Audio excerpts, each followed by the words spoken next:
I've been told that many of the people who come for sessions with the different practitioners are coming with some very high expectations, and expectations that are not realistic. Sure, they read my books and you think these certain things are going to happen. It's not going to happen to everybody because we're too individualistic. Too many people out there, we can't all fit the pattern. So they all think they're going to drop off the deep end and go unconscious. They think they're not going to remember anything. And a lot of them think they're going to get convoluted universe material. Instead they get digging potatoes material, which means a simple ordinary life. Because 90% of the past lives that are going to be covered with the practitioners are going to be simple, dull, boring, ordinary. That's why I call them digging potatoes lives. And a lot of the clients come expecting this wonderful material that comes out in my books, convoluted form material. That doesn't happen with everybody. It depends on the development of the person. It depends on what they're looking for. Depends on what that subconscious part of them thinks they need to see and what they need to have for their lives now, in this life right now. Maybe a tremendous convoluted force session with all this wonderful information is not going to benefit the average client. That's not what their information is. It may be just a dull, boring life that they have to go through that has the same people in it, the same karmic connections. There's always something in there that they need to know. And the subconscious always knows when it picks that life for them to see. I always say it's the most appropriate life. So I don't want the clients coming with these big expectations. You will get what you need. And I've had clients that come in, and when we're doing a discussion, they'll say, well, am I going to remember anything or not? And I always tell them, I don't know. We just got to see what's going to happen. So don't come with too high of expectations. You will get what you're supposed to get to help you in this life. That's the important thing.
Candace is going to be reading a portion of my book, Convoluted Universe Book 4, to you, dealing with healing. This would be important for you to know about before you book a session.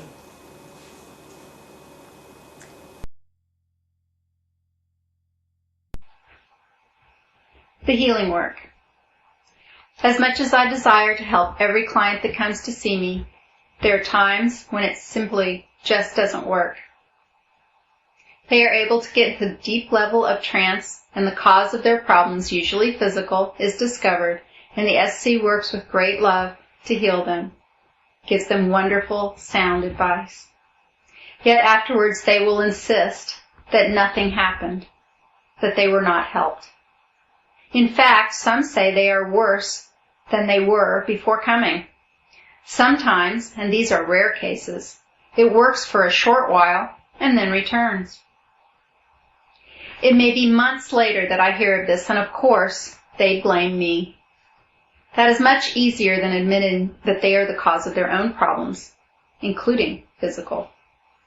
It is always easier to put the blame outside themselves, rather than acknowledging that they have created their own reality. And even though their reality is not pleasant, it is what they have manifested. This is the power of the human mind. This is why the power should be used to heal rather than be destructive. They come to see me with such out of proportion expectations. They are looking for someone else to heal them. I try to make it clear that I don't do the healing. They do. I am only the facilitator to allow the SC to come through and to do the work. I teach this in my classes, that the minute the student thinks that they are doing the work, then it is their own ego, and this will hinder the whole process. I am only a willing servant to aid the process. These cases are rare, but they do happen. We all have free will, and no one can override that. The SC may say the person is healed and should be able to pursue a normal life, but if the clients themselves won't accept it, believe it, and trust it, there is nothing anyone can do. The free will is foremost. After one session, the client said, "I do feel better. There's no more pain, but I know it's too good to be true. It will return." Another one said, "I can't be healed. I've been sick all of my life. I will never be well." All self-fulfilling prophecies. If the client wishes to continue in that reality, even though they stubbornly say they don't want it, there is nothing that I can do about it. There is also the possibility of self-punishing over some perceived guilt. People are complicated creatures. I have found that after working with them for over 40 years, and sometimes the thing they are punishing themselves for was long forgotten and buried in the unconscious memories, yet they have turned themselves into the victim. I just got off the phone with a client I saw a few months ago, and she spent almost an hour screaming at me. "I came to you because you said you could heal me, and I'm not healed. I'm worse than I was before." In the first place, I would never, ever say I could heal them because I know that is not possible. I do not have that type of power. In the second place, the final result lies with them and their belief system. There was so much anger in that person's voice. I could only sense why she didn't want to release the illness or why she thought she was unable to. Anger at what she perceived was the cause of her predicament. Anger at her parents for the way they had treated her. Anger for the doctors who'd not been able to help her. And anger at me for not being able to take it all away. The cause of their problems always has to be something outside of themselves. It hurts too much and takes too much responsibility to admit the cause might be within themselves. It's easier to play the victim role. "Poor me, you don't understand how horrible I've been treated," etc., etc. We know in metaphysics, and especially in my type of work, that we made a plan and contracts before coming into this life. We agreed to the type of situation we would live in, even though sometimes, as we have been warned by our guides, our decisions would be difficult. Yet we insist and hope for the best. Because we forget our plan once we enter the physical body, we forget that we arranged things that happened to us in order to learn from them. If we don't learn, then we have to take the lesson over again. This is the law of karma. And this is the way the Earth School is run. You have to come back again and do it all over with the same people, same circumstance until you have passed that grade in school. It is complicated, but then again, I don't make the rules. I just try to help people understand what they are doing to themselves. There are other people who really don't want to be healed because they secretly enjoy the illness and what it does for them.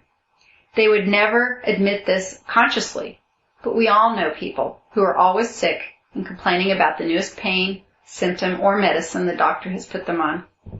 They secretly enjoy the attention it gives them. Usually these types of people have nothing else in their lives and they enjoy the attention. If you were to heal them, take it away, you would really be taking away their identity. And they would feel they had nothing. It is the only thing that makes them feel special and different. And if the person is benefiting from the illness, they will be reluctant to release it. In my work on the life of Jesus and the Essenes, and they walked with Jesus, I found that not even Jesus could heal everyone, no matter what the church leads you to believe. He could look at a person and see why he had the illness. And if it was because of karma, he could not take it away. He could relieve pain, but he was forbidden to interfere with their path, their plan. So if he couldn't do it, why do I think I have the power to override the person's free will? After one trying day when I had spent 4 or 5 hours with a client, I left my office depressed and wondering if I was really helping anyone. I'm sure any therapist, healer, doctor, or psychiatrist has felt occasionally the same way. And when I got in my car, I heard as plain as day in my head, "Your responsibility ends when the client walks out the door. If you truly believe that you've done everything that you can do to the best of your ability, then the rest is up to them." That made all the difference and lifted a load off my shoulders. As much as I truly want to help everyone, in the end, it is not my responsibility. They have to be ready to accept it, want it, believe it, and allow it to happen. No one else can do that for them. I love working with the SC, but in the end, it can only do so much. It is forbidden to override free will. So for the client that I just spoke to who is so upset, I can only send her love and hope she wakes up to the power she has within her and allow herself to be healed. Maybe that is her lesson in all of this, to learn to trust herself and not depend on others to do what she is able to do herself. That would be a wonderful and important lesson. Also, to all of my thousands of students who've taken my classes, I say, do the best you can. Have compassion for the client and try all of your skills to help them. Then after that, it is their responsibility.